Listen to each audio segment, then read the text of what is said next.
Welcome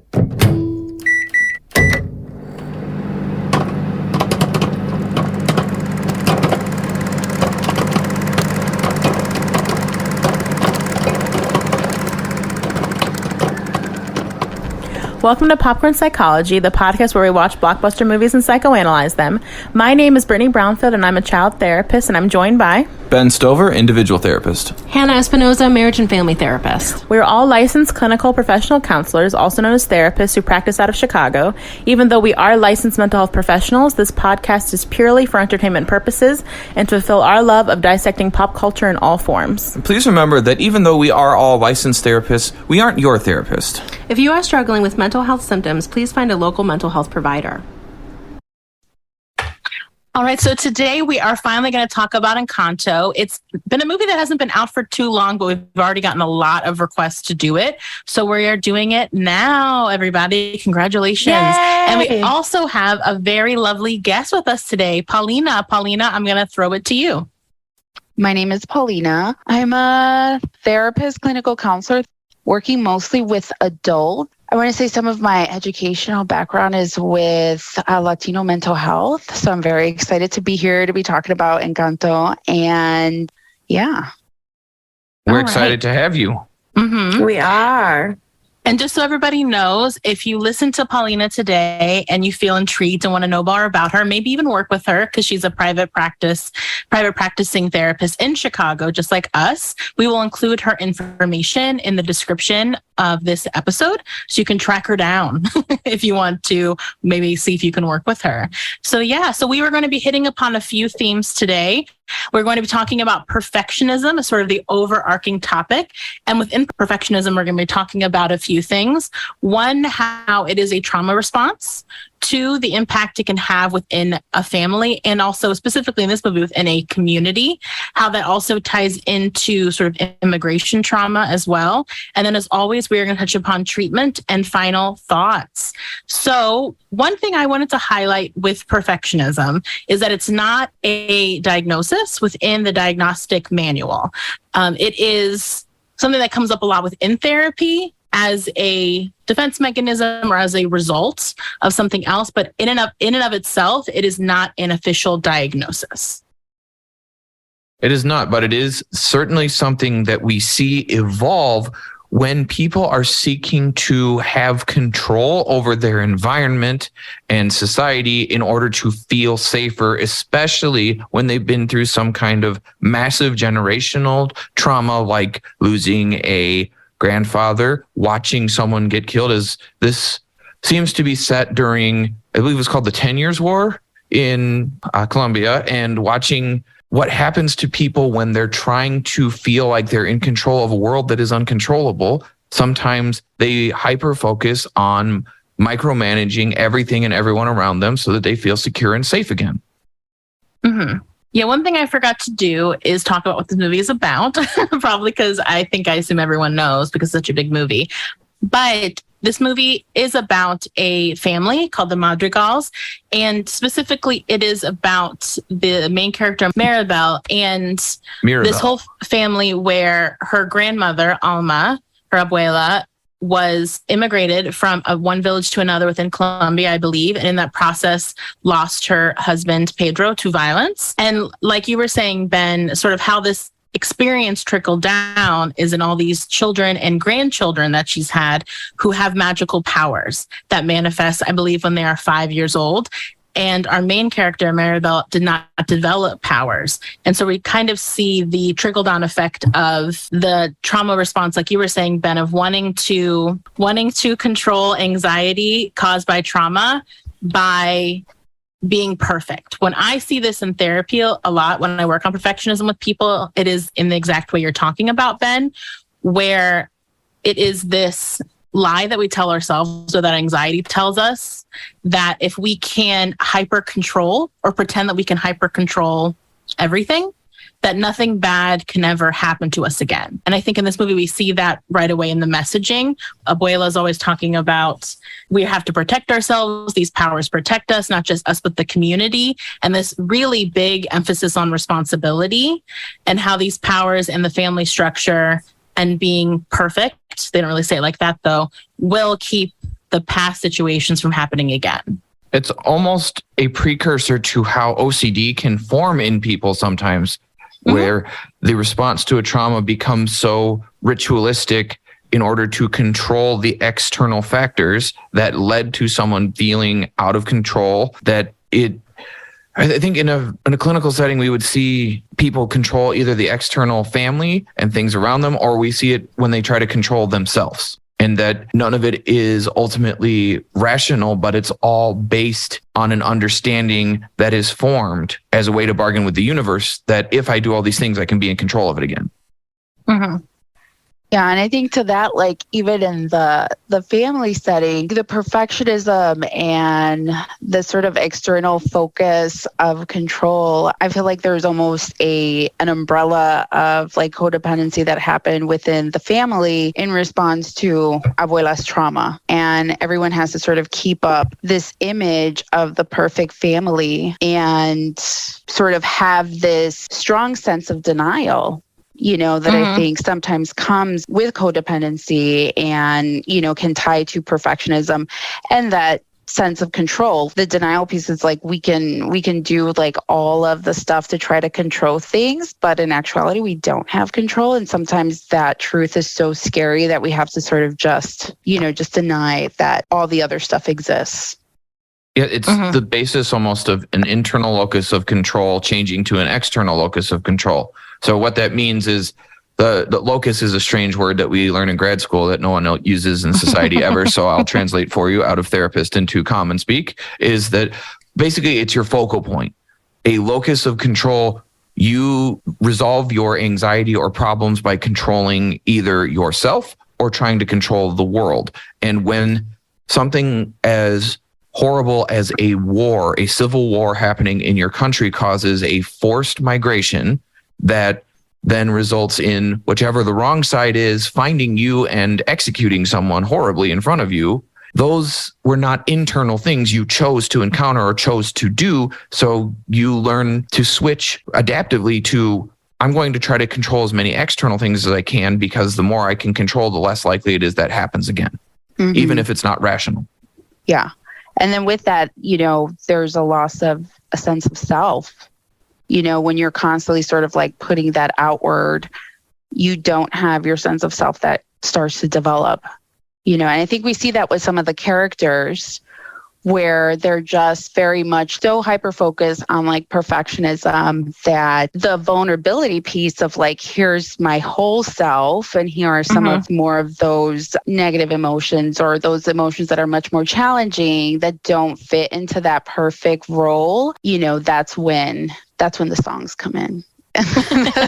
Agreed. I was thinking about how even when, a couple of things. One, thinking about Abuela in terms of, or Alma, in terms of even when she tells the story to the kids, right? Of course, she's going to leave out some information that's hard for a little kid to understand. And it also just makes me think about how when we're so far away from a memory, the pieces where how rigid some of the beliefs around the narrative can be. And so I thought it was really interesting how different the story is when she tells Mirabel as an adult what actually happened. And a part of that being based on the trauma response. But then the other thing that I was thinking about, Paulina, as you were talking about perfectionism and Abuela in general, is also thinking about her as a young woman of now being the one who's leading this entire community and how stepping into a different identity in that moment and becoming something that's like, now I have to be the leader. Now I have to be the person who's in charge of everything,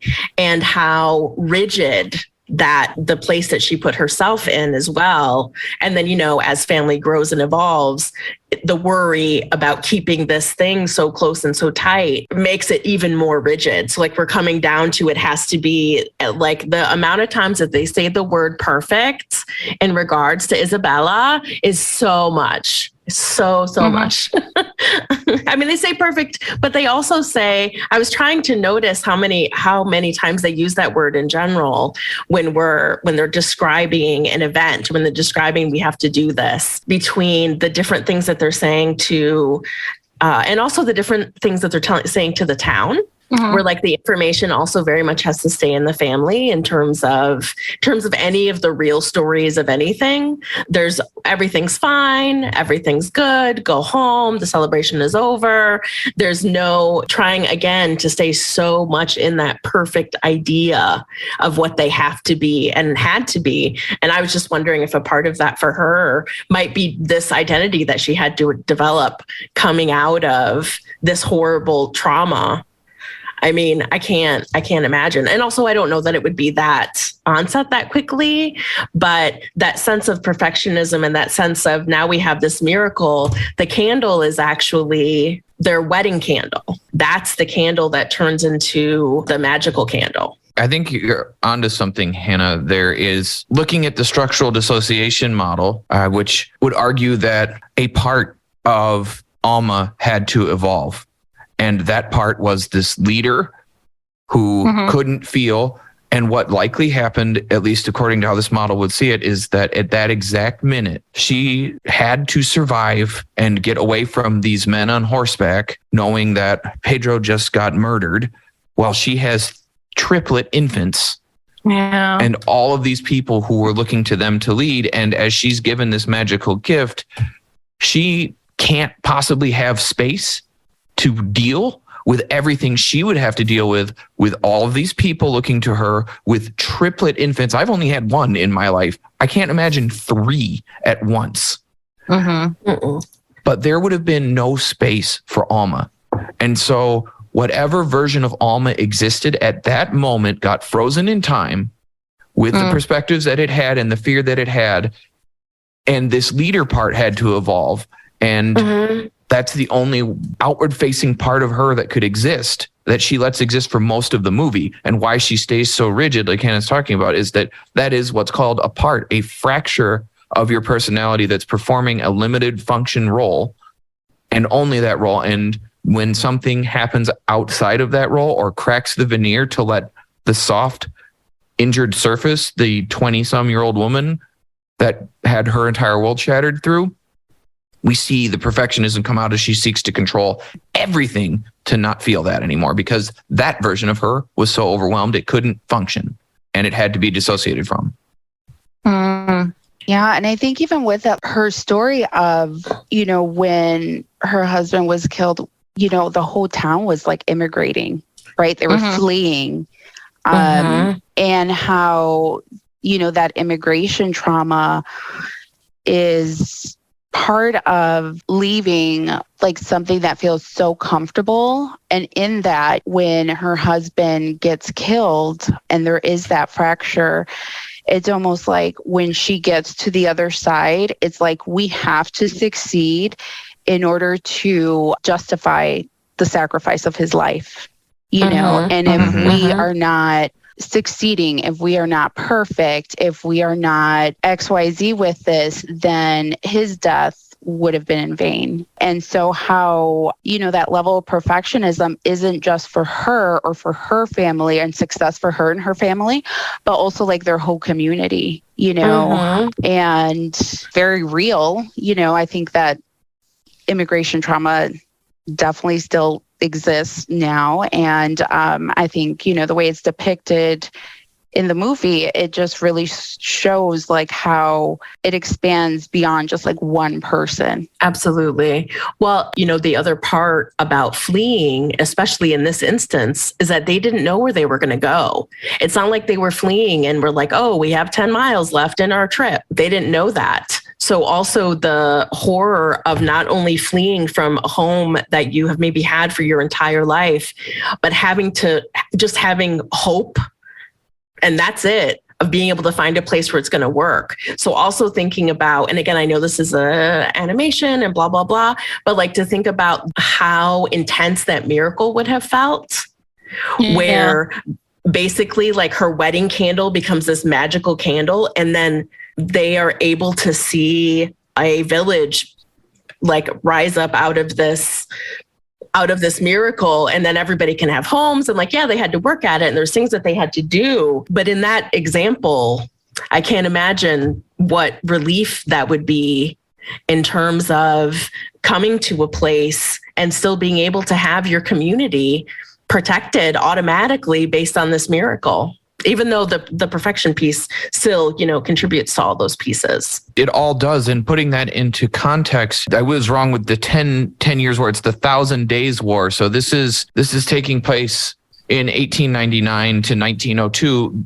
These people that are immigrating are going, like you said, not to a place. This isn't the journey to Helm's Deep where they're following a generational path to a known place of safety where they can take refuge, and their ancestors and possibly themselves have survived and have stockpiles of food and weapons and everything, where they know we have an impenetrable fortress. No, they're going into the jungle. And for those of us that live in America and in the cities, you've never seen a jungle unless you visited one. And jungles are not safe. Jaguars will eat your children.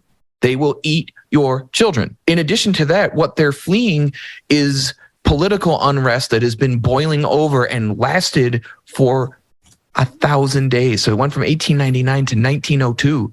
That's 3 years of war that these people were sheltering from in this magical place, and knowing that there was no home to return to and no set time. So the only option they had is to build safety where they are, knowing nothing, no one, and having only the resources provided to them by what's in front, by nature.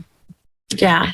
I was thinking about, in terms of the identity piece that we were talking about Abuela with, also thinking about Bruno. He has Jorge and Hernando that he made in order to survive when he had to leave his family. Are those because the of nice? No, that's his. Those are his No, remember parts. he puts his hood. He puts his Yeah, hood I over his forgot. face to be. I've only seen this movie twice, y'all.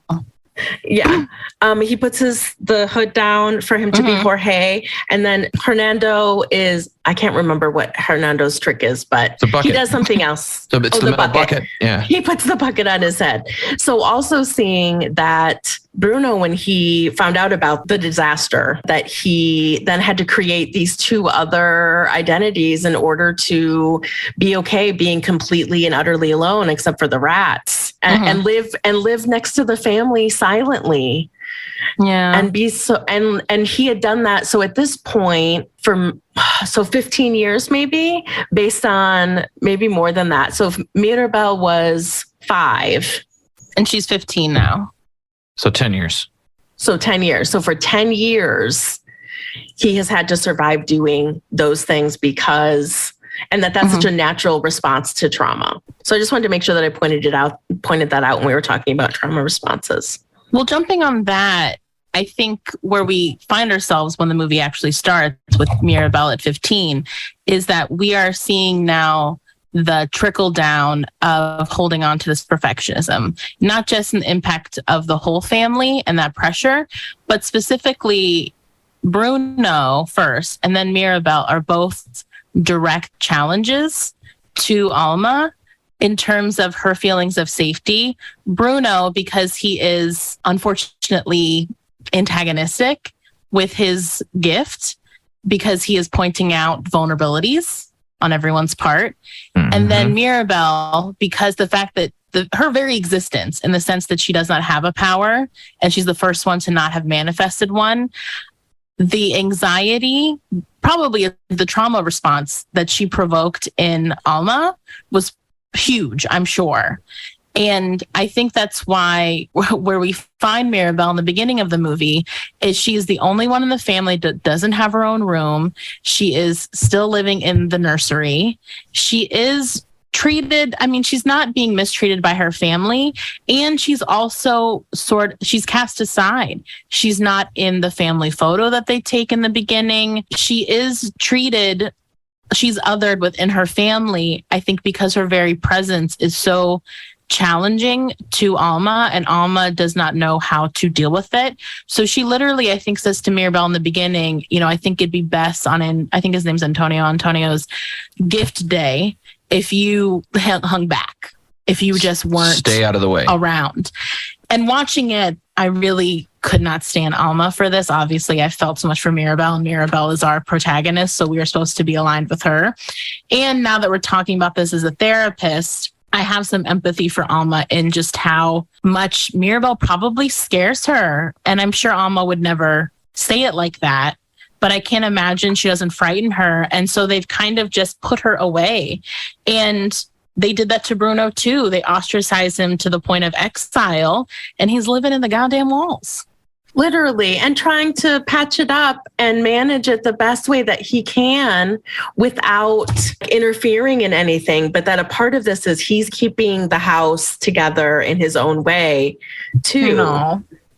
Yeah, exactly. And I feel like, and we see Alma pray to Pedro. We see her pray because she does know about the cracks. And she is worried about what's going to happen. And that's one of the moments that when Mirabel sees her praying, that's one of the moments that we see Alma, her genuine fear of what can happen, and of how, and the way that, and how she can't understand, because I think of her rigidity about the situation, her rigidity about it's supposed to happen this way. It's been happening this way for, 15 years or 10 years. So for those 10 years, and also Mirabel's experience was completely different than anyone else's, and not understanding that and not knowing what to do with that at all. Well, if we look at the characters and how they respond, Brittany, I know you said you've only seen it twice. Since I have a 4-year-old, I have listened to the soundtrack and watched this movie at least 47,000 times. Printed on the back of your eyelids, you and Paulina probably, because you both have young kids. It is. We're rotating through things right now. Currently, it's the live version of Little Mermaid. But anyway, the characters who are closer aligned to being perfect or having to secret keep are much ruder to Mirabel. Her sister, the perfect one, why did her name just Isabella. Yeah, Isabella is extremely rude to her, and Dolores picks on her. Well, Dolores is her cousin. Louisa is her other sister. Correct. I know there's a lot of people. I got that. I know. Like I said, I've seen it 47,000 times. I'm aware of the relations. But what I mean is there is a line that has bothered me and made me think, much in the way that some other movies like Us did, where they hit you with something at the end, is that Dolores reveals that she knew he was there the whole time. And she must have. Dolores can hear a pin drop a mile away. She knew Bruno was there. And something that occurred, I think I saw a video about, and then I never unsaw it, is the only time you see Bruno is during her part of We Don't Talk About Bruno. Yeah. You can see Bruno moving around in the background only during her little whisper rap, because she knows that Bruno is there, and she is forced into the situation to keep the secret of the entire family in order to keep Alma pacified. Yeah. That is a trade-off people have to make in trauma systems all the time. That somebody is keeping the secret. So for her to be rude and mean to the people that are starting to cause the cracks in the walls, that are really the metaphor for the cracks forming in the veneer of safety, right? That this... The more you're holding on to, the more you're trying to manipulate reality, the more the veil you can keep on it cracks. And we see the characters that try to hold everything together the most break the most. Just like Paulina pointed out, that Casita is another character in the film that's very important. It's not just a house, right? Yeah. I think, with everyone trying to pacify Alma Abuela, I see like everyone starting to develop like their own codependent traits, with the perfectionism, or Luisa being the caretaker of everyone, and even Mirabel being the caretaker, and Isabella being saying like, oh, I have to, like, just sort of losing her sense of self and doing things to pacify Abuela and to sort of keep that image, and like having, she says like she's marrying the one guy so that she was doing it for her family, not because she wanted to do it. She was doing it for her family to kind of keep the facade, basically. And everyone is sort of pacifying Abuela, as you pointed out. And it's so interesting. It's like once everyone's vulnerabilities start to bubble over, it just seems like that's when the biggest change starts to happen for each of the characters, once their vulnerabilities start to come through. Yeah, I think what's so heartbreaking about when these systems come into a family is that Abuela her family is her highest value. That's her heart in the sense that everything she does, everything she feels like she does is in service of her family and keeping them safe and her community as well. And the irony is that this level of perfectionism is keeping her family from her in the sense that she doesn't really know them if they're being really honest with themselves. Because that's what vulnerability is letting other people know you, truly know you, and being open to that. And so, like you're saying, in order to pacify Abuela, they're keeping secrets, not in the manipulative way that we think of secret keeping, but more just, and I have to keep this facade going, so I won't tell Abuela that I don't really want to marry this guy. And I won't tell Abuela that I'm actually really not enjoying helping the whole community with everything all the time, like Luisa. And even with Pippa, I think Pippa's a good example of where I see it most in therapy, which is I can't feel the quote unquote bad feelings. I can only feel the good feelings, because when I feel bad feelings, I make other people feel bad. And that's uncomfortable. And we don't do that in this family, because then I am bringing everybody down. And the shame of that is that Bruno was sort of the manifestation of that coming to true fruition, where now this family also has this template that the worst case scenario can happen. Whereas that if you are so unpleasant in the way that you make other people feel, you will be taken from this family, or the family will be taken from you. And so for like poor Peppa with the rain clouds and stuff, she's constantly having to pretend that she's okay. And that the level of burnout, we didn't even touch upon that in the themes, but that is what finally happens with perfectionism in a lot of ways, is that, and the codependency part too that you're speaking of, is that you start to burn out. I think Luisa is probably the most on paper definition of that. Her whole song, you could argue, is about feeling burnt out from over accommodating other people and being too much of service. And we see that a lot in this field. And Peppa is more of the I'm white knuckling it kind of burnout, which is that I'm going to act like I'm okay until, I don't know, I conjure a tsunami that's going to wipe us all out in the middle of a place where you wouldn't have a tsunami. She's constantly straining to stay off spritzing out, and she will let herself have those moments around her family inside the walls. But I think watching her struggle to keep that all contained because of how public her gift is to everyone and what she is like becoming. I mean, this is set in 1950, maybe. I think there's obviously an agricultural community. Someone who controls the weather controls whether everyone eats. Oh, that's a good point. And remembering that the amount of pressure on her to put that face on, like you're talking about, would absolutely cause her to crack. I think Surface Pressure is my favorite song from this movie, probably because it has some really awesome metal covers. But Barf. No, they're fantastic. I'll share them to you so you won't watch them ever. But the thing that I think matters the most about watching that burnout set in is that that entire song is about how impossible it is. They're using all these metaphors of talking about being on the ship and seeing the iceberg coming and not being able to do anything about it despite all her strength. That it's like we talked about before, of no matter how much you control things, the old phrase of you could get hit by a bus tomorrow rings really true with that. Is no matter what you control or what you do, you could have a heart attack tomorrow. No matter what things you've done to control how perfect you've been, something could still happen you had no control over and undo everything. And the inflexibility is what causes you to break. Human beings break when we lose touch with our ability to be resilient and adaptive. Well, there's like, talking about like Luisa's song, I don't know what this technical musical term is, but like there's a shift in the song where she sort of like gets really soft.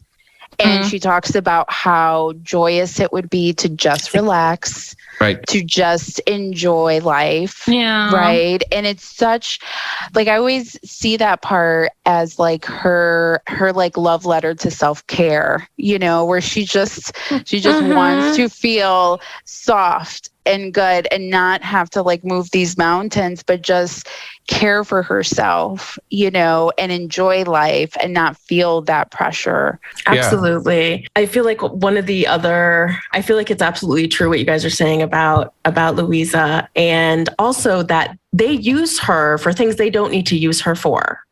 Yeah. They're asking her to do anything hard, anything that's heavy, versus only using her when they really need something, right? Yeah, she's carrying donkeys.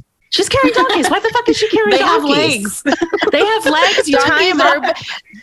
Donkeys are built for labor. They're built for hard labor. And she's like carrying the donkeys. Yeah, exactly. So again, that idea that she like carrying the piano downstairs, just go into the other fucking room. Go into the other room, guys. We just played the song in there. You don't got to bring the fucking piano in the room. So, and I also feel like Peppa also, the white knuckling, I think Brittany, I think you said that was such a good example of what Peppa has to do. And also the other thing that I feel like it sets up, which Paulina, you were talking about in the beginning, is a codependent relationship. Because essentially what happens is the person who's a part of the family has to learn or deal with having to be perfect all the time. And so they get a partner who then is like, hey, like, it's okay. Like, I can help keep you calm. So then they're creating the relationships that they're creating are codependent because they have to help control the emotions and thoughts and feelings of the person that they're with. And that's I'm not saying that's the only reason why they're together, but that's all of their energy about their relationship is really put into that. And I really felt, even though I totally agree about Louisa in a lot of ways, I also feel like Peppa looks the most exhausted. Mm-hmm. Yeah, she looks most Her fraught. eyes are always purple. They're always big.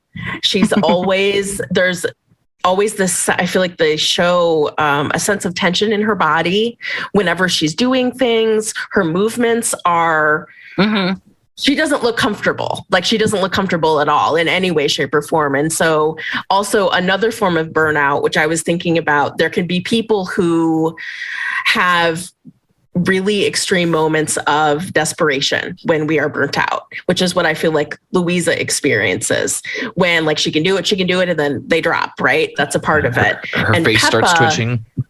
Exactly. And Peppa is going to the place where eventually when I can no longer deal with this anymore, it's going to be a hurricane. Yeah. Right. So when we talk about burnout as mental health professionals, we talk about you might end up doing something that you wouldn't normally do as a clinician because your boundaries start to slip, because you start thinking about, because the part, how can I say this? I feel like what ends up happening is you get pushed to a point so far that you no longer give a shit is kind of what happens. Do you have a better way to say that, Brittany? Yeah. Well, I was going to say a telltale sign of burnout, in my opinion, is apathy and frustration and irritability. So you stop giving a shit about things that you would typically give a lot of shits about. And then you notice that apathy and you feel off by that apathy, like kind of like, oh, I don't really feel like myself. And then you're just shorter. You're more irritable. You're more likely to be out of character. So be shorter or just not yourself with a client in a way that you might regret later.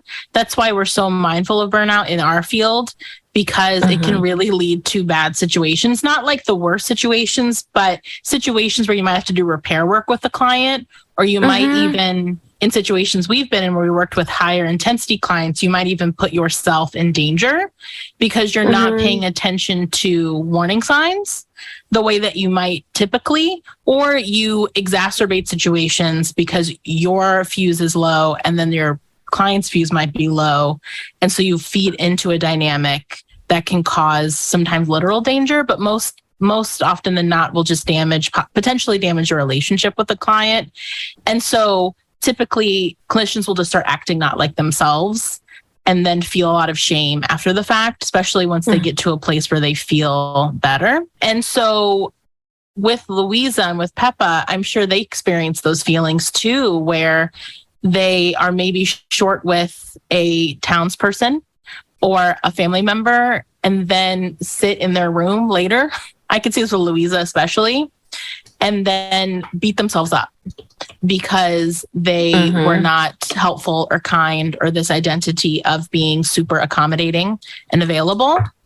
And then that's obviously going to feed into this idea that I am not doing enough, which is kind of the big theme of this movie. And yeah, and it's just so intense to feel those boundaries having to constantly be overrun, like we're talking about with Louisa and all of them, and even Mirabelle, is that the side effect of needing to be so available, which is why it happens to people in our field. You want to be a savior sometimes all the time, or you just want to be a helper all the time, is that you start to lose track of your boundaries.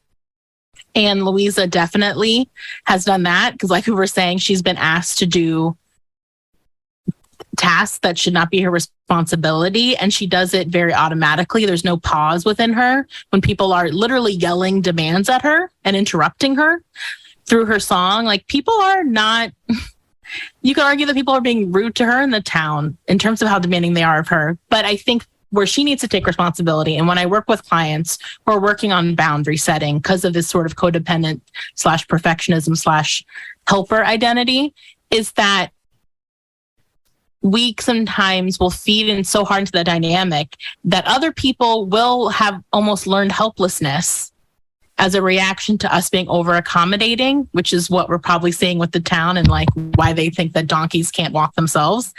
And when you start to pull back and have tighter boundaries for yourself to deal, the people who you have these relationships with might feed into your anxieties or your fears about not being a good person, being a good helper, that you're being rude, all that kind of stuff, because that dynamic has gotten so commonplace. What I'll tell clients is, so you're going 70 and your relationships are going 30. So when you move to 50, it's going to feel, all they're going to notice is that extra 20 that they didn't used to have to do, that to them felt like 50 because that was the status quo. So you have to be prepared to possibly upset people and therefore trigger this perfectionism identity by reestablishing boundaries. And that's going to feel really hard. So it's going to be a learning curve for this whole community if they ideally start reestablishing better boundaries for everybody, both the family within themselves and within the community, because people are going to feel that difference. And everyone's going to have to learn to be okay and sit in the discomfort of the Madrigal family maybe not doing as much as they used to do. And like we see at the end of the movie, the town helps them. They help them rebuild the casita. Like, they kind of tell them, if you would let us help you, we're happy to help you. And that's a huge lesson that I have to talk to a lot of clients about, is that, are you letting people help you? Or are you assuming no one helps you because you never give them the opportunity? I tell clients all the time, are you letting people in your life pleasantly surprise you? Yeah. It's important that people understand that anytime you institute a change following burnout, that burnout came because someone was overworking themselves and overactivating, kind of like we talked about with the Mrs. Doubtfire episode, that somebody's an overfunctioner. And you're seeing overfunction happening in a system, which means underfunctioning and codependence is being created by the presence of overfunctioning alone. And then when that is withdrawn from, we then see the system try to pull the overfunctioner back into its role of overfunctioning before they will adjust and assume normal amounts of work to complete the system. They will push and pull and stretch at the person, guilt trip the person who was overfunctioning, just so they don't have to do more work. Yeah, I like to tell clients that sort of kickback, and that sort of noise and stuff, and really like setting the boundaries and having your voice, and being able to connect with yourself and communicate when you need help, I think especially is so important, because I think sometimes, especially with codependency, there's sort of that lack of like being able to identify like self and how you're feeling, and then being able to communicate that to someone else. So there's sort of this idea of like mind reading, right? It's like, well, did you actually ask for help, or and sometimes clients were like, well, they should know, like, they should, we should know. Rely on mind reading so much. Yeah. Mind reading is something that comes up in the therapy I do, both in collaborative therapy and individual therapy, constantly. It's so wild how much human beings truly, we act as if we believe in telepathy. Yeah. Totally. and then we judge people's affection for us or loyalty to us or connection to us by how good they are at having telepathy. Mm-hmm. Right.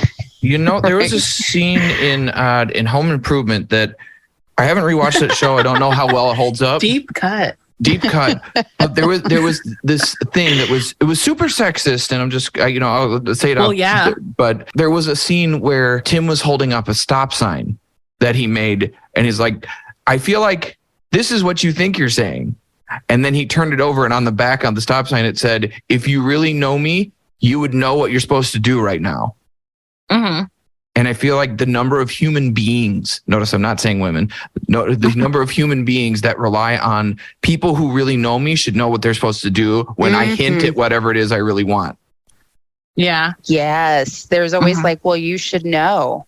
Mm-hmm. And it's like, well, if we're not communicating, how can someone else know, really? I kind of wanted to go back a little bit with talking about that apathy part, right? And when there's like burnout and acting out of character, and how like we see that with like Luisa. And I sort of want to look at Isabella, because her burnout is very different from the rest of the family. Like her burnout, she does have like this part that is apathetic, where she's basically saying like, I am, she said when Mirabel goes into the room to try to get that hug to save the miracle, she's like, I was ready to marry this guy. I don't even like him, but I'm doing this to save the family. And that's after Mirabel tells her that she's very selfish and kind of just calls her out like on all her perfectionism and stuff.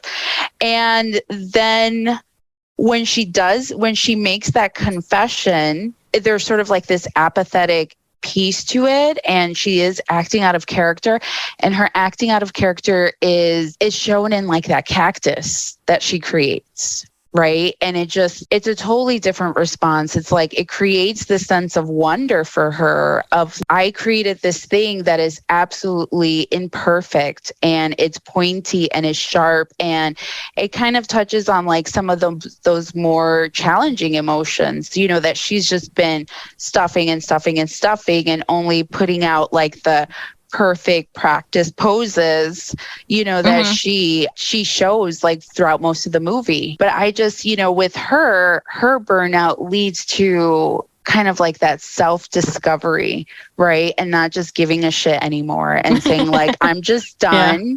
I'm done being perfect. And what is my full potential when I embrace my vulnerabilities and being imperfect? And yeah, I think it's sort of interesting how her response is different to burnout versus some of the other ones who are more sort of kind of deteriorate and just have like that really heavy stress where it leads to more symptomatic type stuff, Yeah, I think we see so much hypoarousal. There's a struggle between characters that show primary hypoarousal and characters that show primary hyperarousal. And for those that don't know what that means, basically it's your defense system's detecting, I can fight, I can win, or I can't win. And you auto-select different types of responses when your body determines I can win or I can't win. And you have parts that are responsible for different aspects of that.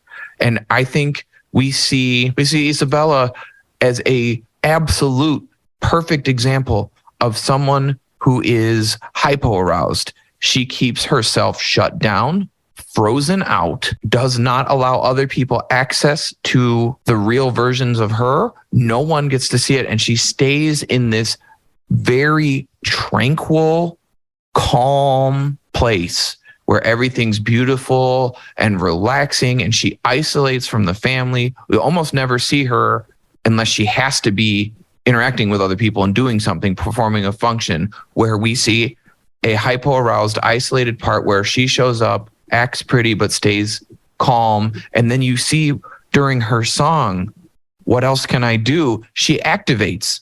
She comes out of hypoarousal and enters her normal range of functioning. And we see this authentic version of her that is curious, that is excitable, that is interested, that is dynamic. And she breaks away from this idea of needing to be perfection. And the most angry and burnt out we see her is as she's the oldest sibling. We see her get really irritated with Mirabel, and as Mirabel is essentially announcing that she's going to go find Bruno and completely disrupt all of the perfection she's worked tirelessly, but behind the scenes to manage. She says, "Hey sis, I want not a word out of you." And it is cold-hearted, mean, and she resents the living hell out of Mirabel because Mirabel is walking around managing everybody's everything, but because she's so hypo-aroused, she doesn't need Mirabel to manage her feelings. She needs Mirabel to get the fuck out of her way. Yeah. Because her role in the family is to control that. Sorry, go ahead. Yeah, I think she's like almost gets triggered by Mirabel because Mirabel has that, she almost kind of it's so interesting. She has like this somewhat of a sense of freedom because she doesn't have a gift, right? Yeah. So she doesn't have like that constant pressure from Abuela to be perfect, right? And so it's almost like it's triggering for Isabella to see her that she doesn't have that pressure. It's sort of reversed because then Mirabel, like, you know, sees her family members and she's like, oh, I wish I had this, you know, gift because then I would be special, you know, but Isabella is like almost looking at her as like, you don't have to do this performative stuff that we're doing. Yeah. You get to just hang out with Casita and run around with the kids from the town, you know, singing songs to them and drinking coffee. There is a lot of resentment there for sure with their relationship. Yeah, because even though Mirabel is considered, I'll say it, like the fuck up, you know, if you will, because of the power thing, there is, I'm sure, very much perceived freedom by Isabella of being the fuck up. Well, then you can just kind of do what you want. No one's expecting anything of you. You could probably marry whoever you want because it's not going to matter. Because like people probably won't even expect your kids to be special. And kind of something we've been touching upon this whole conversation we've been having, which is something I talk to clients a lot about, is cognitive distortions, which is a way that anxiety and just elevated mood and anxiety can impact your thoughts, which it sounds like what it is, distorted thoughts. And part of that is that all or nothing, overgeneralizing, the grass is green on the other side, this very like two-dimensional view of someone else's experience. And also the mind reading, jumping to conclusions, like a lot of if you Google cognitive distortions, there's like 10 categories of them. Thinking errors. And we've hit upon all of them, most of them in some way or another. And it is that rigid thinking of, well, you must have it better, and I'm judging it based on one thing. And we're seeing that in the broader sense too of we're only allowed to be shiny and good, and we can't be messy and bad. And kind of haven't talked, oh my God, I almost just said we haven't talked about Bruno that much, and I didn't even think about the song. But we really haven't talked about Bruno that much, ironically. And we don't talk about Bruno. Yeah. Even on this podcast, even as therapists. But what is so genuinely sad about the Bruno story, and we've touched upon it a little bit, is that he becomes a scapegoat in this family where there's all this perfectionism because he's not making these bad things happen. He's just telling people the truth. And they're not necessarily even bad things, because he says, doesn't he say, like, I'm trying to get people to embrace their whole selves, especially with his sister Peppa. Like, I want her to feel all of her feelings and give her space to be vulnerable, basically. Like, he's doing the Lord's work, this Bruno, trying to be himself and be authentic and be what is perceived as messier. And he gets scapegoated because it's just so intolerable, his presence. And the fact that he still is part of that value, like you said, Hannah, living in the walls. His direct quote is, "I love my family, but I can't help them." And that's what's also so tragic too, in thinking about Alma, Abuela, is that she has instilled this great value of family into her grandchildren, her children. And yet no one's thinking of themselves as part of this family. Like, when I work with people who struggle with boundaries, who struggle with these rigid roles or this codependency, is you're part of this too. Like, where are you within the system? You're allowed to take up space. You're allowed to have needs. With the Bruno situation, with all of them, but in thinking of talking about Bruno here, is that he is part of that family that needs help. And it is awful that he feels apart from that, and he doesn't feel like he deserves that space that he is still devoting to his family from within the walls. Yeah, him going into his little bat cave there is really sad. Mm-hmm. He's ostracized because he's telling people petty truths that they don't want to hear. They ask him to read their future because that's his gift. And then they get mad. The little part, and we don't talk about Bruno, where we see the townspeople start to come out who are never, ever individualized, ever. The townspeople are always a group, because the town itself is another character, just like Casita is. And when you see them come out in that song, he told me my fish would die the next day dead. He told me I'd grow a gut. And just like he said that all my hair would disappear. Now look at my head. The fact that you didn't rewatch this movie for the podcast and you just rattled that off is so funny to me. I mean, 47,000 times was not an exaggeration, Brittany.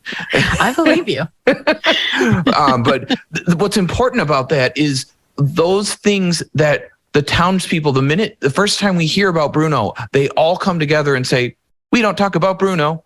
The way Lin-Manuel did the music to this is just so brilliant. So brilliant. The music always echoes the theme of the point. But looking at the pettiness of the things that make them uncomfortable, that he's telling them, fish die. They don't live that long. Yeah. People get fatter as they get older, as all of us who have crossed the age of 30 begin to understand and resent. But it's all true that your body changes as you get older and you will gain weight. People are getting told facts that they don't want to hear. No, I'm going to stay in shape. I'm going to keep in shape. I'm going to keep hot all my life. Like, no, you're not. Like 6% of people will, but most of us are going to fall victim, particularly live in Chicago, to delicious pizza and food that's everywhere. And your hair is going to fall out for, X set amount of men. You're going to just have hair loss is going to happen. But people have become so used to living in this perfect environment that's being cultivated for them that they're not developing the resiliency to deal with everyday stressors. And they're seeking the Madrigals to resolve even the most basic anxieties for them. And when Bruno would let them know, hey, life is going to happen to you, they couldn't handle it and ostracized him. Yeah, for sure. I totally agree with that, with what you're saying, and I think like on a cultural piece as well, in Latinx culture, mental health, there is a stigma with that. Mm-hmm. There is a stigma. Mental health does not exist. It is just you not being able to deal with your stress, right? There's definitely more of a movement and a paradigm shift to be like, no, mental health issues do exist. Let's get treatment for it. Let's go to therapy for it, right? But for a very long time, and I think that stigma definitely is still there, right? And so there's this idea of like shame and guilt and blame with having mental health illness within your family, and with the shame and the guilt of it. It's like, oh, well, we don't talk about that deal, right? We don't talk about him. And I think even Maribel says to Bruno, what does she say? I think she's like, family weirdos are misunderstood or something like that. Right. And it's just like, this sort of like idea that to have someone with like severe mental health issues is somehow shameful, right? And we're just going to hide them. We're not going to talk about them. But yet, like, culturally, like, the townspeople, they're petty and they're like gossiping, right? And I think like, I think in Latinx, culture, it's like there's this sort of fear of like, what are people going to think? What are people going to think? What are people going to say? And so you see in the Madrigal family, they hide, like Bruno goes to hide in the walls, right? And they want to like not talk about him so that there's not that petty gossip going around. And then what does that say about the Madrigals, right? That they have like some sort of shame or something going on for their family, right? So I think like culturally, it does like it really highlights that stigma there, and I think it sort of normalizes in some way of like, if mental health issues exist within our family, we can see the family members not as just like this kind of like weirdo, as Maribel sort of labels him, but as someone who is like wholehearted. Really, Bruno's wholehearted. He's like calling people out on stuff and he's not fitting the mold, right? Just along with Maribel, they're both not fitting the mold. They're very like wholehearted people. And I think that's why they're so threatening to Abuela, because it's just like you said, I think earlier, Brittany, that they just scare her. They scare her because they can definitely tear it all down. And I think we see like in the movie when Abuela and Maribel have their big confrontation, right? Where it's just throwing bows, like they're just hashing it out. And that's when Casita just falls apart. I think that piece is a very traumatic event for the family, in a very present moment. Like, there's like the generational trauma of like what happened with Abuela and what happened with the immigration trauma and all that stuff. And then we have this really big trauma of losing the miracle, like the biggest fear that the family had, the biggest fear that Abuela had has happened. Right. And it's like, how is this family going to adapt? Like, where's the new homeostasis at? Like, how are they going to come together and be like resilient, and it's like they've lost Casita, they've lost the miracle there, And I've definitely been the family therapist in families after the equivalent of that has happened. And what's so hard is that there is such a desire, and I'm glad we see it happen in the movie, but then it swerves and resolves, is that there can be this intense desire to scapegoat again, blame someone for what happened, like you tore our family apart, you ruined everything, instead of realizing that when families fall apart, whatever that means and whatever that looks like, it's because the system isn't working. And if the system is strong, one outlier, quote unquote, will not bring the system to its knees. And that's what's so hard when I've worked in more intensive settings and I've come in as the family therapist and there is someone who can easily be labeled as the problem, is my role as the therapist will sometimes be to come in and be like, they might be the loudest thing happening and the easiest thing to point to. And the thing, like you were talking about, Paulina, the thing we whisper about in family gatherings, but they're a product of an environment. And getting to this point means that several things weren't working. And not necessarily because people are bad or people were acting bad or unkind or abusive, but just we weren't adapting.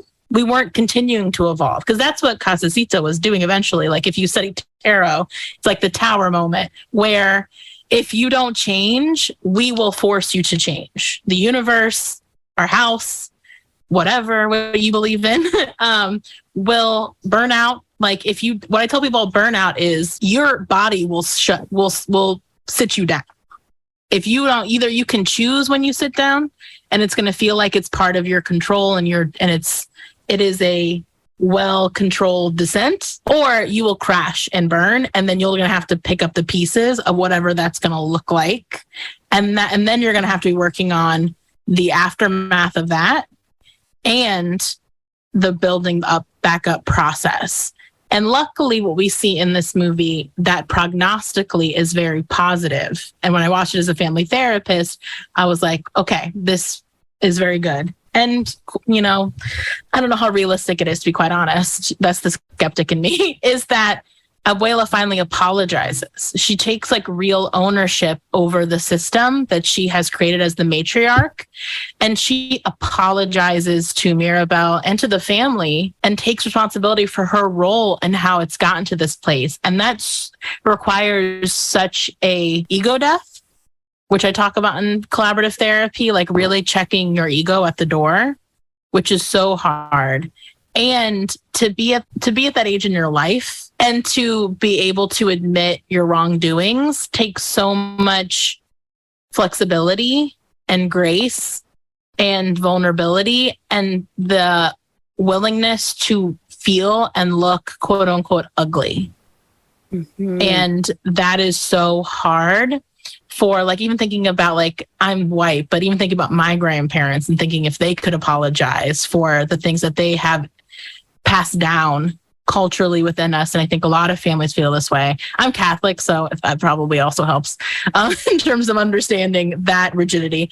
But it's her ability to apologize will do wonders in terms of their ability to move forward and to actually do things differently, instead of falling back into the same patterns in 6 months. Mm-hmm. Yeah, totally. I think what's so great about this film is that Lin-Manuel, there's no villain. There's no villain. Yeah. Oh, that's true. Yeah.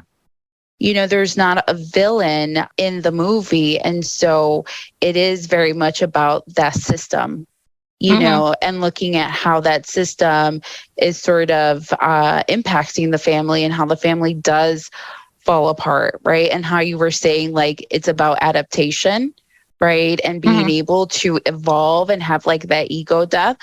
And the last, I don't know if it's the last song, but a very pivotal song is, I think it's called Dos Oruguitas. I think that's what it's called. Yeah. And it's the only song that's in Spanish, right? And the lyrics of the songs it's talking about transformation and rebirth and how the butterfly, there's a cocoon and then you have to grow and have that moment and you come out as a butterfly, and I think it totally touches on what you were saying, Brittany, about that ego death, and how the song really talks about letting go and moving forward, and I think when you were saying, Abuela saying sorry, that is a lot of letting go and giving herself permission to move forward, but also giving her family permission to move forward as well. Mm-hmm. It's really important. I think though, before we talk more about generational trauma, as that's definitely a huge topic, let's take a quick break here. So as Paulina, you're starting to hit on is the generational trauma is such a powerful, and Brittany too, is a powerful force. It's a powerful force that creates system upon system upon system of fracturing and layering and alliances and supports. And, we've talked about Mirabel not really having power, but Hannah, I don't know if it was you or Hannah or Brittany who were talking about Mirabel or everybody kind of having somebody they rely on.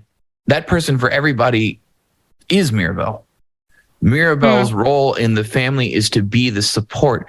In a D&D party, she's the cleric. Her job is to be an emotional support healer, just like her mom, Julieta, who's very background in this movie. She doesn't have a lot of lines, but her role in the family is to just heal. And Mirabel is much the same.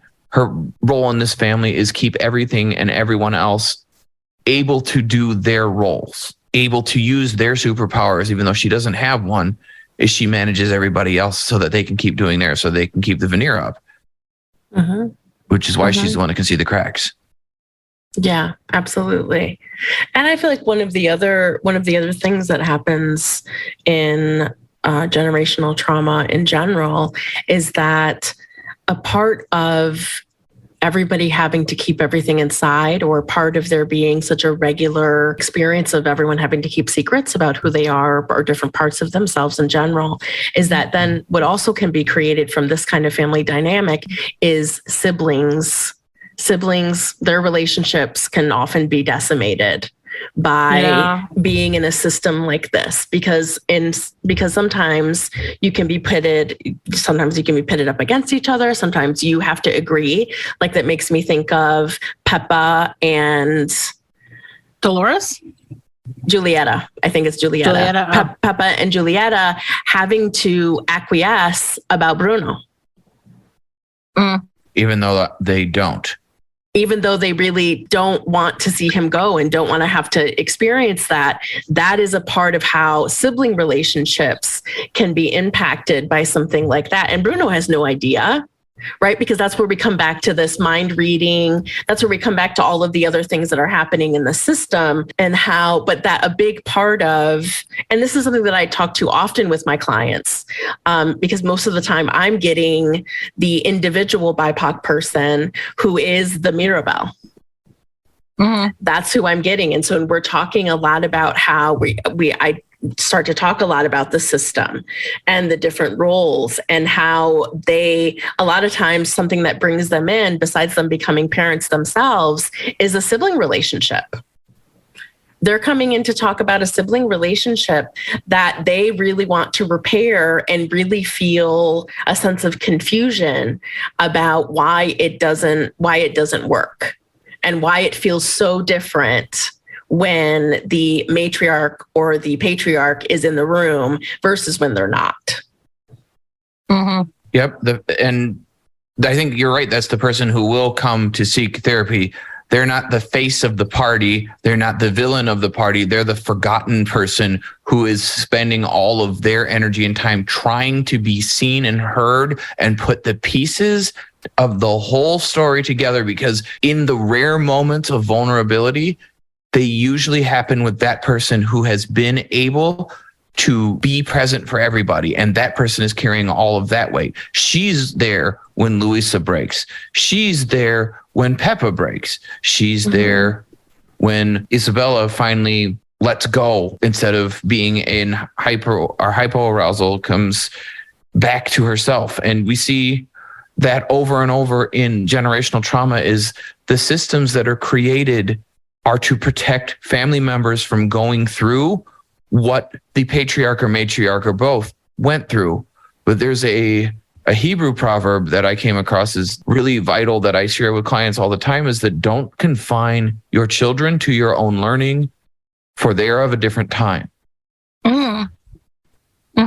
Which is a powerful message for systems like this, because we're talking about keeping children afraid of a situation that happened 50 years ago. Yeah. And how many times have we talked about in all of our episodes about how the parents' fear has such a big impact on their children, the way that their children experience anxiety and fear. And in this example, the way that the townspeople experience fear. Because also what happens sometimes in these families, in these systems, is that there's certain emotions that are not allowed. So that's why when anything happens, like your fish is going to die, that it goes from 0 to 1,000, because they haven't had anything in the middle. Again, I think, Ben, earlier you said building that resiliency and having that natural resilience of fish who live in a bowl die. That's not something that's odd or weird, but when you don't, when that emotion isn't allowed, we also don't know how to deal with it. And we don't know what to do. So then they become so much bigger. So that's often why when I get Mirabelle in my office, there's so many, they're like, I don't understand why I react to things in such a big way all the time. I'm like, well, I wonder if this emotion was felt in your family. I wonder if this is something that you were allowed to have. Like, do you remember when you were a kid? Did it ever feel that way for you? So again, and a part of what I was doing preparing for the episode today was thinking about all of the humans that I work with and how many of them I am seeing for family related relationship problems. And it's more than half. Yeah. It's more than half of the people that I work with, which I think is common. Like, I don't think that's uncommon to any of the caseloads that any of you have. I think that's I think that's a lot of what we see, and how important it is to talk about the system. And I feel like sometimes I see light bulbs for people when I talk about, well, yeah, because it sounds like this is who you are in the system. And so anytime that you've ever thought you wanted to do something different, or anytime that you didn't react the way that they expected you to, and really what happens is the system reacts and tries to push that person down, like they do with Bruno, like they do with Mirabel. They try and push them down, again, out of that same fear experience that Abuela has, which is it has to be perfect. It has to be the same, because if it isn't, then I don't know what to do. And with trauma survivors in particular, particularly when they're grouped together after a group generational trauma, it's not just one person who's trying to protect survivors of a war. Like when Paulina brought that to attention, is an angle I didn't even think about, because it's so important. These people have lost their homes. They've lost everything and had to rebuild while trying to maintain the parts of their identity that they still can and make sense of the world in new ways, while holding on to the old ways that make them feel like themselves, even though they're not accessible anymore, because that world was literally firebombed in this case. And what's important about that here is people who have been through that level of trauma, and Hannah, you were alluding to it, and I'm going to crystallize it here, is that people have been through that level of pain start to distort the level of all pain, and their body's systems lose sense of a gradient sense of pain, where anything becomes a 9 or a 10. There is no 1, 2, 3, 4, 5, 6, 7, 8. It's all 9 or 10, and any pain activates the pain response system, which then causes an overreaction and an over-suppressing response. But when something breaks it, because they've lost their resiliency, everything feels awful, and it's a huge crisis. And because it's a collectivistic society where this particular little Encanto, this community is so codependent, one part of the machine breaking causes so much damage to everyone who is dysregulated constantly and barely holding it together, unless it operates in the fake fantasy veneer. So everyone adheres to that veneer. There is a big sense of denial. Like in one of the opening scenes when Mirabel's kind of like introducing everyone, and the kids are like, what Mirabel, what's your gift? What's your gift? Right. And she's like, she's like totally like, evading the question. And then one of the kids is like, I think her gift is denial. I know. I died. I love those little kids. I love those little kids. I love their excitement, drinking their coffee. Oh my goodness. Oh my goodness. And that's why coffee is for grown-ups. Yeah.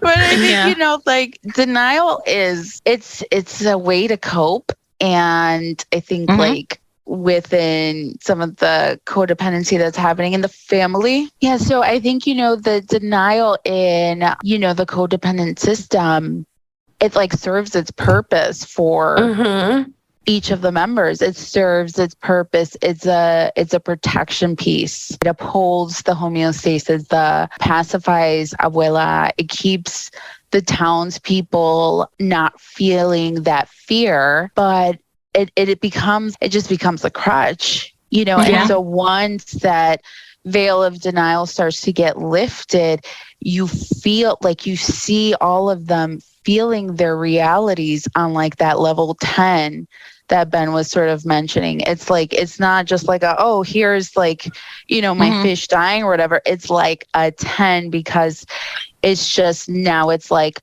all in their face. There's nowhere to hide from it. It's like dealing with full on reality. And that's really hard if you've been living with your head in the sand, aka Bruno, it's like, it's really hard. You're just feeling it all. And I think that's sort of when we see, and kind of coming back around to like the end of the movie, it's like when we see like everything just sort of crumble. It's just been, it's sort of a build up, like everything is slowly crumbling the cracks that everyone is experiencing and Casita. Yeah. And I think why it keeps that behavior going, the avoidance and perfectionism, is that the side effect of that is, and what I tell clients is, you never then develop evidence that tells you that if something bad happens at a moderate to mild level, you'll be fine. You can sit in the discomfort of that situation and you can let it wash over you and you'll figure it out. You'll problem solve, and you'll be okay. And if you're never having those experiences because you're sticking to avoidance so hard, or denial, which is avoidance, then you never gather that evidence that informs you that you'll be fine. And so when it happens, something bad happens, the panic is also because you can't go back to any points of reference. You can't go into the librarian of your brain, the historian that's going to say, oh, we've done this before. I have a file for that. And I know that the 12 last times this happened, we were fine. So we'll be fine. And instead, the librarian historian in your brain goes through and they can't find that file. And they're like, fuck, we only have the disaster file over there where we immigrated and everything was really horrible. So when I talk to clients about that and work on things like perfectionism, I say, we're just going to work on sitting in the discomfort of things not going like they might have before. And we're just going to teach ourselves that we're going to be okay. We're not going to do anything about it to fix it or to avoid it or to be perfect. And we're just going to let these experiences happen so that we can build up that file in our brain that we can pull from later. That was like, you'll probably be okay. You might feel a little uncomfortable. You might even feel sad or messy or whatever, but you will be okay. And I think, Brittany, what I want to highlight from your spot there, because you're spot on, is when you talked about the librarian pulling up that disaster file, every response the human body has is based on something getting triggered. You don't throw up unless you overeat or gag or are sick. You don't sneeze unless there's an allergen. And when your brain is seeking which response to activate in response to something happening, and the only file you have is disaster, then your body activates the disaster response protocol. So people overreact and it calls up files that goes, oh, well, we haven't had to deal with anything but everything bad. And we've been told by generational trauma, and why it's so much worse when there's generational trauma is the message that's reinforced over and over and over is if we let something be bad, it's going to be this bad. And even people that have only lived the trauma vicariously are now imagining how bad the bad can get and using a resource file they don't even have. And I call that with clients like, you just went into the Matrix. I want you to remember that every bad thing that has ever happened in a horror movie came out of someone else's brain. Stephen King's mind exists, but the only thing that makes your mind different than his is that he is a trained writer. You can imagine literally every single thing he did, otherwise his writing wouldn't be effective. So he's my baby. People that are activating all of these files in their head get so over-scared, over-respond, because the only file they have is bad and worse. And when that gets triggered, it demands a response from your survival system. So on that note, are we ready to talk about treatment, y'all? Yep. All right. So we will take a break here and we'll jump back in with treatment. All right. Our special guest, Paulina, I can throw it to you first. Cool. Thank you. So if I was working with someone, well, I'm going to choose Isabella. If I was working with Isabella, I think kind of looking at the cultural piece a little bit and sort of unpacking a little bit of the Marianismo that is sort of there and that's present, and how she has this very strong, almost like gender role, and looking at how there's been a high level of like self-denial, having to value enduring this level of perfectionism or putting her needs second, subjugation to, what is that guy's name? I forgot his name, but the guy she's supposed to marry. Right. It starts with an M. Mariano. Yeah. Is it Mariano? Yeah. Okay. Mhm. Yeah. Like I wrote down all the names in the beginning of the film. 44,000 times. He wants to like sing songs to her and all this stuff. And, she's just sort of like, oh, that's wonderful. Thank you. It's just sort of like the subjugation and stuff like that. And, having this level of martyrism and like just self-sacrificing for the needs of the family. Right. So I think if I was working with her, there would be conversations about that, of like, what does that mean culturally, right? And sort of where's the line between who she is as an individual and living authentically, and then living within her culture and identifying with her culture, and sort of looking at Marianismo, which is kind of, it's the opposite of machismo. It's sort of like traits and characteristics related to female gender roles. And there's kind of like a big focus on the Virgin Mary, right, as being like the ultimate. And so that's sort of what, women strive for. So I think, with working with Isabella, there would be some conversations about that. And then looking at how, that experience where her vulnerabilities are coming out, just sort of looking at the sense of empowerment that she experienced, right? And sort of what did that mean for her? What did that mean? And sort of her identifying herself and her sense of self and really connecting with like her true inner voice and that wisdom, and how connecting with that self-love and self-trust leads to more empowerment for her. Mm-hmm. Okay, I'll go next. So what I wanted to talk about in treatment is one part of doing the work that I do and being an outpatient therapist is that a big part of family therapy is having everyone come to the session. And when you're working with a community of BIPOC people, it's harder and harder to have everyone present in order to do family therapy. And so I wanted to talk a little bit about working with Mirabel, because that is the client that I'm getting. I am getting the client who feels like the family doesn't understand them, doesn't understand why they don't understand them. The person who is having a hard time as maybe they're growing and changing and getting older and are having a hard time. And a lot of times they're having a hard time in relationships. They have a really hard time with boundaries. And mostly because in the kind of dynamics that we're seeing in this, that when families are in this kind of situation, it just creates so many problems for the system in general. And then when you have a person who is maybe more naturally resilient or has come to a different place with themselves, and the system doesn't change, then they're the person who feels disconnected. They're the person who doesn't understand why they can't maintain the relationships the way everyone can, or why they're not super close with their mother, or why they aren't super close with their siblings. And a part of that is because when we're in a system like this, you have to play the role that you're given. And as soon as you stop playing that role, it becomes a major problem, which is kind of what we see throughout the movie.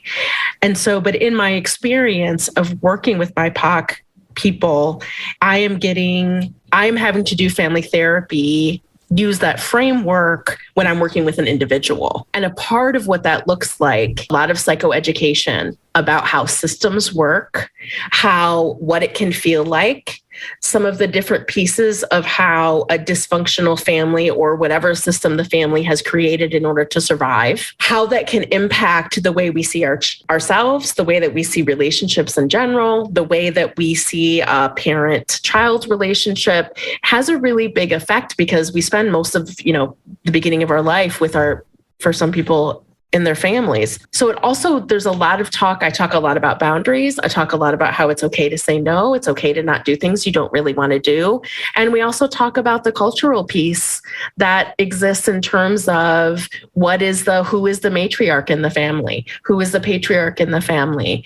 Knowing that machismo and Marianismo, I believe is what Paulina is what Paulina said, and that those systems very much still exist. And mental health is definitely still a stigma in these families. And so they can be keeping a secret that they're in therapy. Like even that can end up being a secret. I guess part of what I wanted to talk about is how, even though I am a family therapist, working with people and helping them really understand the system and how the system works and the impact that that has, and helping them really create their own identity, but also helping them connect to the cultural part of themselves to see where they fit in that setting, and to see what parts of this do I as a therapist need to better understand because of the experience that they're having in their family. And the cultural piece is always really important. I know that one thing that I hear a lot from the people that I work with is being able to find a therapist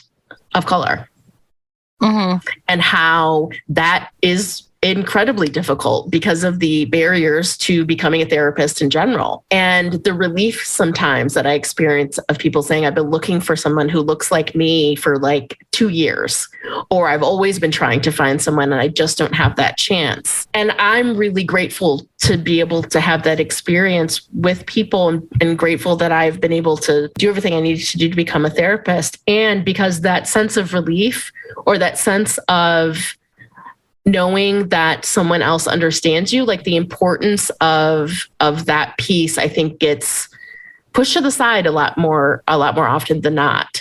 So part of what I would do to help Mirabelle would really be helping her, empowering her, helping her understand boundaries, and also really educating her on the systems and the way that the family has been working to help her understand her role. Because one of the things that we know in general, and a big part of why psychoeducation is so important, is because it gives people information that they didn't otherwise have.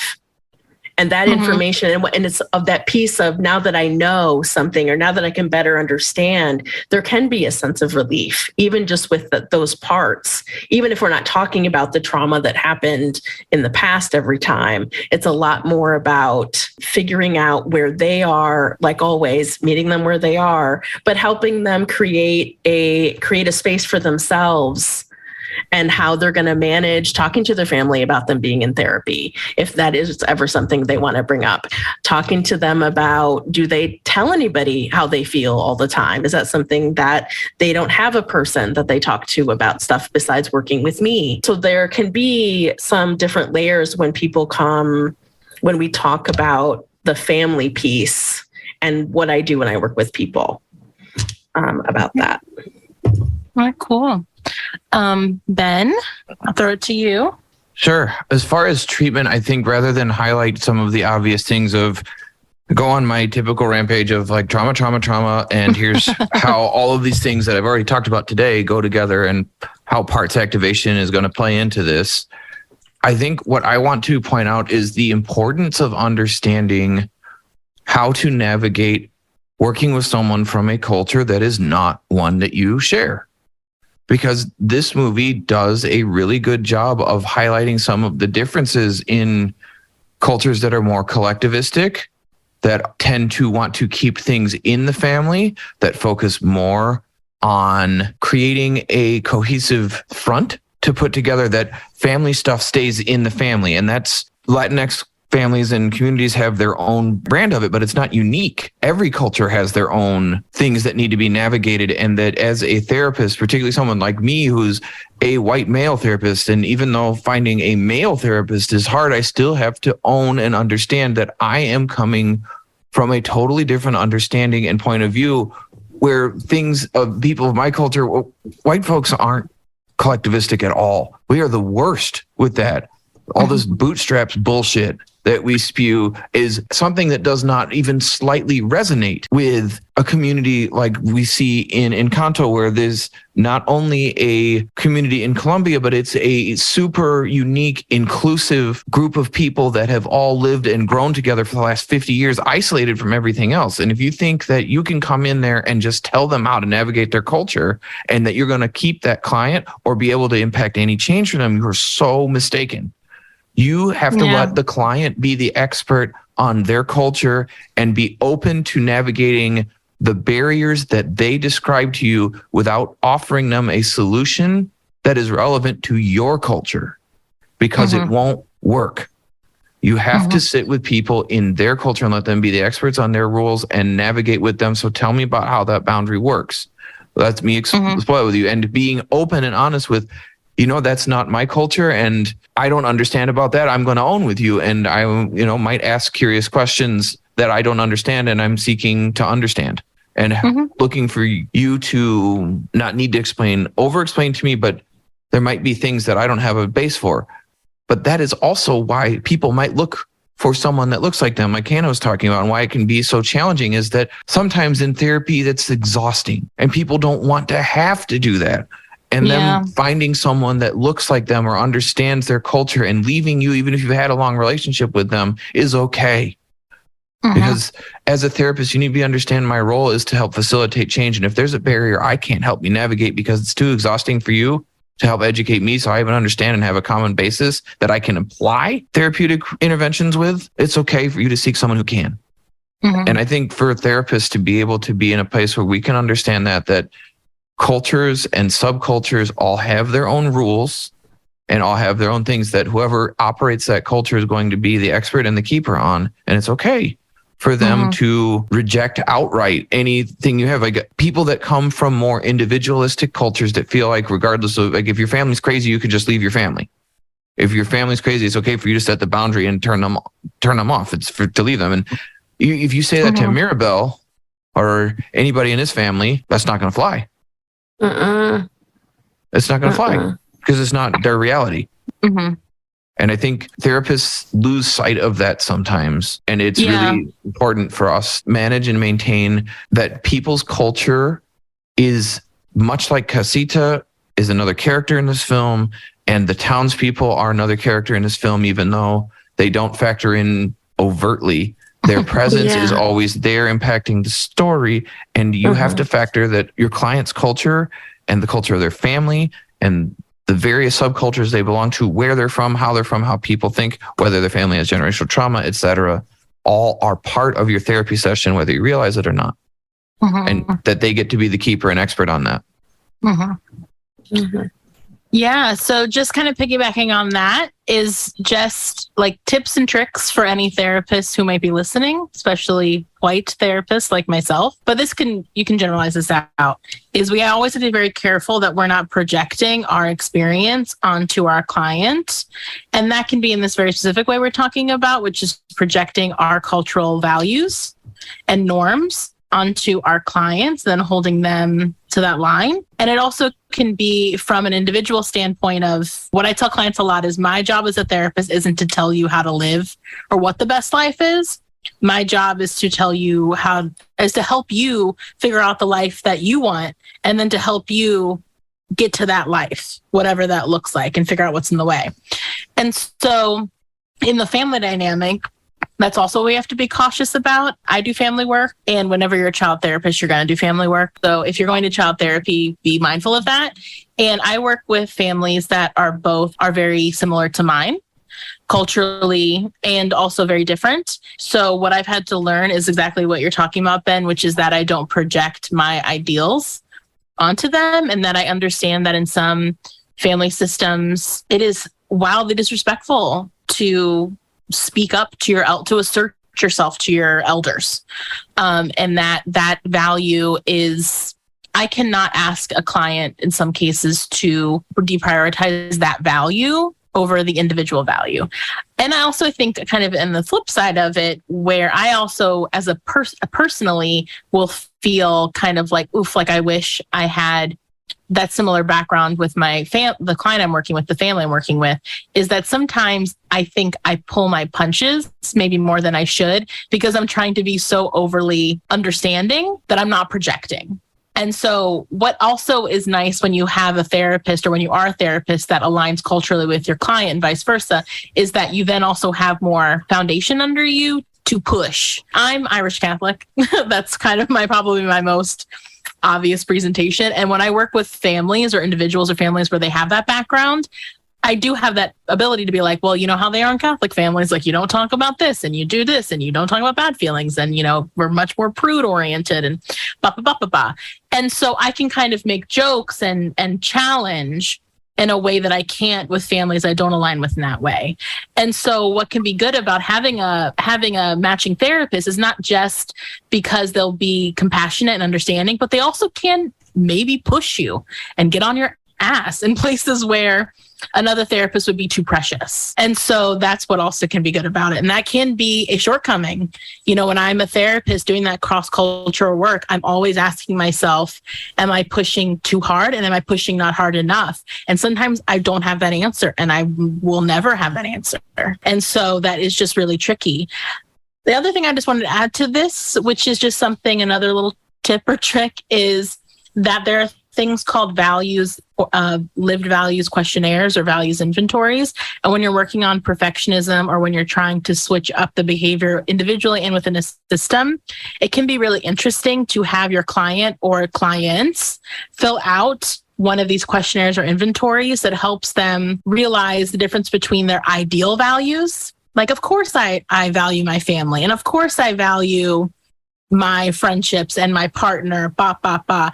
And then you have them go back and they have them assess what are their actual values. And what that means is, in the past 2 weeks, how many behaviors were demonstrated towards this value? And that can be wildly different. Am I prioritizing appearance, that value, like we're seeing in this movie, over my family, ironically? Am I valuing my job? Am I valuing my friendships over my kids, or whatever it could look like? And so that can be a really eye-opening experience when I do this kind of work.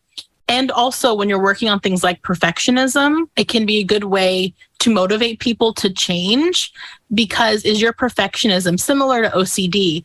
Are those behaviors going towards the value that you connect with ideally, or ironically taking you farther away? And in this situation, it would be, like I talked about in the very beginning of this episode, for Alma specifically, my ideal value is family, but my actual value is, appearances, my trauma response, me as an individual, ironically, prioritizing my comfort. And that's a hard hit. Talk about an ego death. Like, that requires a lot of sitting in discomfort. And it is really hard. It is really, really hard to be honest with yourself and your therapist, if they're in front of you, that, it doesn't feel good to realize that I'm actually betraying the values that I hold so dear, because I've gotten lost in the sauce in terms of my trauma responses or my day-to-day getting through the world versus, my overall picture of myself and my values and getting through the world. So those are all things to keep in mind if you're a therapist or a therapist in training or, in school, to think about those kind of things. So we will take another break here and then we will do final thoughts. All right. So I can go first in that. Okay. I think I'm the person who's experienced this movie the least. I think it's a very cute movie. I love that Mirabelle is so scrappy and that she doesn't have like a love interest. There's a lot more of these Disney movies-ish now that don't prioritize the formula that we saw in sort of the basic Disney princesses of you have a guy and then you happily ever after, blah, blah, blah. And so we have a lot of movies that are expanding that narrative. So I really love this movie because, one, it's so friggin' beautiful. 2, I love the content, obviously. And then 3, the songs are banging. I don't listen to a lot of musicals. There's a rumor going around that I hate musicals, which is somewhat founded. And I do love all the music to this. It's all very beautiful. I feel like even though I've only seen it twice, the songs are part of the zeitgeist so hard that I know every word to like the Bruno song and to Louisa song. I think it's very them to you? Interesting. Maybe later. And I think it's interesting that we're having more movies. I think it says maybe a lot about millennials, that we're having more movies lately in which the climax is the parent apologizing to the children. I think one day on this podcast, I hope we'll do Turning Red, which is another movie that came out very recently, which also is very similar in that it's a cultural, generational stuff going on. And then it ends with the, spoiler alert, the matriarch apologizing to their child.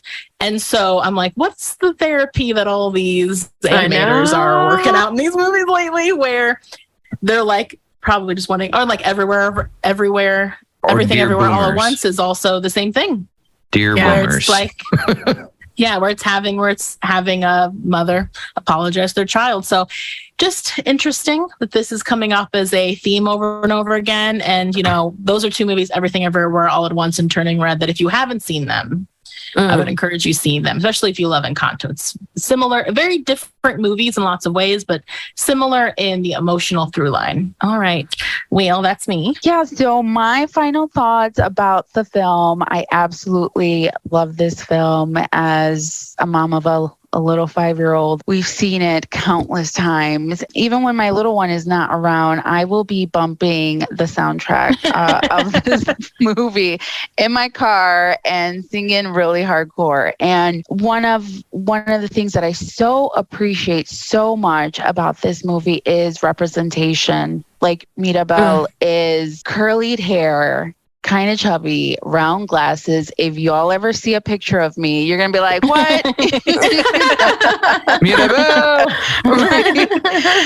And I just love like having representation, because it is so important. It's so important for, you know, the young kids out there to just be able to see themselves. You know, I think like I'm gonna be 40. This is the first time I ever like see myself in a Disney movie in this way, with the protagonist who's like strong and, you know, courageous and really seeks to believe in herself and everything. So I'm just so grateful for that, and what how that's represented, you know, and the work that Lin-Manuel did with the film. So I would definitely watch it again. I will cry each and every time I Me watch too, this girl. film. Each and every time that Oruguita song comes on with the little butterflies, that's it. It's over. It's over. I totally agree. Love Dos it. Oruguitas will get you every time. Yeah, totally. Yeah. Well, thank you so much. Thank you so much, Paulina, for coming on the show. And it was really valuable to have you here with us while we recorded Encanto. So thank you so much for being here. It's great to have you. Thank you guys so much. It was an absolute blast. Always a Thank you. blast. So I'll go next. I love Encanto. Every time I watch it, I sob at the end. I mean, similar to Paulina, I'm turning 40 in like a month, and to see someone represented in the way that Mirabel's represented is something that I never thought that I would see, period, or anything where the entire cast are all BIPOC, people of color in general. I just really love this movie, and I've watched it. I'm probably more at like maybe 10 times that I've watched it total. I would definitely watch it again. And I already have used it as a reference many times in session, and really encourage the people that I work with to watch it because of the things that it demonstrates so beautifully. So I love this film. I'll probably watch it. I'm going to try and hit Ben's 47,000 times at some point, but so I love this movie, and I'm really glad that we got to do this one. I'll let you babysit Ava. she'll watch it with you. I'm surprised. Not surprised. And I'm glad that you like it, because I feel like this is a very healing film. Although I think it doesn't portray a reality for a lot of people. I think watching this movie, I love it. I think it's fantastic. I think it very cleverly works in the music and the lyrics and culture and representation in a way. And I know I use this phrase a lot, that wasn't necessarily for me. And I will use the same thing that follows up with that every time, is that's okay. And I think that this movie is fantastic. The way that everything is just so deeply entwined with people having to realize that the things that they have created to be a superpower against the world become a crutch. And that when they get relied on for that to be their only identity and their only available option for solving problems, that in and of itself becomes a problem that will break the system, and that we have to find a way to let people be the tomato in the salad of a family that they are, while also giving them the freedom to be a vegetable again. All right. Which I mean, I definitely agree with you, Ben. And it's something that I meant to say in treatment, is that a part of working with anybody out of this family will be what happens when the status quo goes back, or what happens when in 6 months something happens and the rigidity is kind of coming back, and really working on how to manage that. Because I don't think you're wrong. Is something that me and Brittany talked about, is that the kind of miracle that happens in this film and the way that Abuela has to hit rock bottom in order to apologize is maybe one of the only, it's not something that happens every day. It's not something that maybe will ever happen. But as someone who grew up in a very traumatic situation for a really long time, watching someone else get that chance in a film, even though I know as a human and as a therapist that having a matriarch to a family apologize to everybody doesn't happen every day. sure doesn't. But to be able to watch it on screen as someone who could only dream of that ever happening, because that's just not a possibility. But to be able to see it feels really beautiful. And I think that's a part of why I cry when I watch this. Same thing with Everything Everywhere All at Once and Turning Red. You want to see me cry? I'll watch any of those movies and I'll sob hard. What I think is important about that statement, I work with a lot of clients from a lot of backgrounds.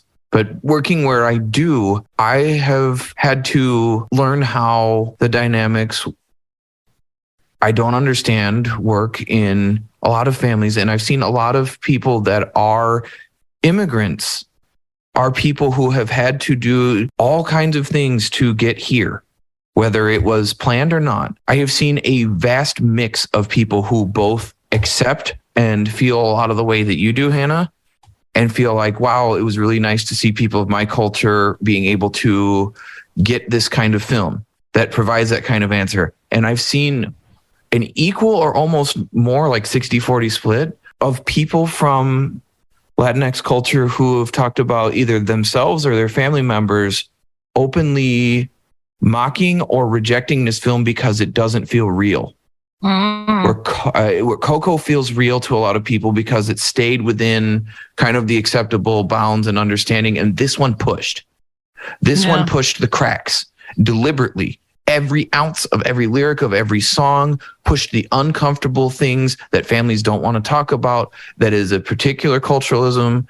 And to see that be so powerful for a lot of people in both ways, that they have to confront things and people that are like, oh my God, I needed this, tells me how impactful this must be for people who live a culture that I don't and will never have the basis that they do for. But I can understand why that makes my appreciation of it different. And seeing this movie crack through the zeitgeist the way it did was so powerful. And I think I will watch it over and over again. And I do use it in therapy, a lot of trying to help people. Like, I think it's important to watch this. And the number of times I tell police officers that they need to watch Surface Pressure, and that they get real mad at me. Well, the amount of eldest daughters on TikTok that have been filmed watching the scene and like wide eyes, kind of panicking and then like losing it emotionally. This definitely has resonated with like all ages, which is what's so powerful as well. And you're right. It does a good job of, it's a pretty confrontational movie, and that it talks about a lot of the themes that do not get talked about in a lot of cultures. We don't really want to recognize the fact that maybe my kids were such good kids because they felt so much anxiety and so much pressure, and not necessarily because they were genuinely living their best happy life. And that's a hard realization. And also this idea that just because I gave my kids this good life on paper or just because it was so much better than where we came from doesn't mean that there aren't also pitfalls or situations, relative situations that are going to be really hard. Yep. And so it kind of weaves in all of that.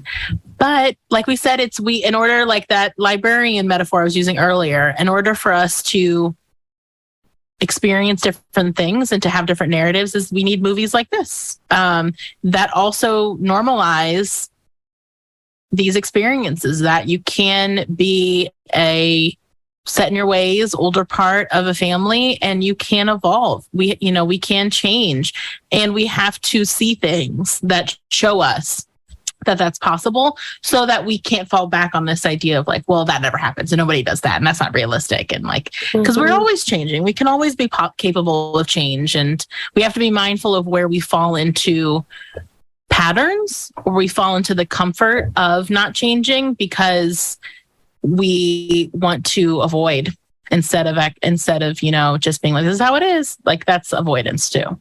It is. And that hard truth that the anxiety I instilled in my children to make them seek perfection is actually a reflection on my failures, not my successes, is one that a lot of people will never acknowledge. And I think this movie pushing boundaries caused pain for some people in that respect, that when you hear clients and you talk about it and you see resistance to it, you have to understand that there sometimes they want that release that this movie shows, that family coming together, that picture perfect ending, that resolution, that they don't get it. And Disney has done a huge shift from your parents are dead and the villain is coming for you to the call is coming from inside the house. Yep.